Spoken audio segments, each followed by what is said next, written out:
कोरापुट जिला नारायणपाटना रे आखि बुझिछंती आउ दुई शिशु जिले में डिप्थेरिया काया विस्तार करुवा बेले जनक पर जड़े शिशु मृत्यु स्थानीय अंचल में चिंता बढ़ाई दी। जड़े 5 वर्षर शिशुर नारायणपुर मेडिकल रे आखि बुझुवा बेले आउ जनकर ब्रह्मपुर एमकेसीजी रे मृत्यु घटी। तेबे मृत्युर कारण कौन डिप्थेरिया ना अन्य किछि एजाए किछि जଣା पड़ना। यहाको मिसाई गत किछि दिन भितर नारायणपाटना अंचल में 6 जन शिशुंकर जीवन गलानी। मृतकों परिवार लोक कहते पिलांको प्रथमे ज्वर हला परे तंटी फुलिथिला। स्थानीय अंचल में मृत्युर कारण खोजुछि डाक्तरी टीम। कैंप करी शिशुंकर स्वास्थ्य परीक्षा करने सहित नमूना संग्रह करुछंती।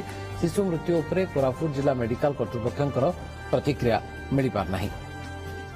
ना कि बता नहीं गोटे 2 दिन ज्वर है 2 दिन ज्वर हेबारु टिके फुल्ला मंगलवार दिन नेबारु सेठी समझे करप्शन सेठी नेबारु से राति बरमपुर नहीं मुई की रोग बोली जना पड़ले ना मेडिकल में से कहले ना ये नुआ रोग बोली कहले ना कि रोग बोली कहले ना ताकू किछि ज्वर ज्वर हेइतिला किंतु से ज्वर कमी गला एंती बटिका खाइला रे कमी गला तापर जाई कि देखो फुली गला पिला तो मरी गला आज्ञा एटा नुआ रोग कि क्यू रोग बोली किछि कहले ना।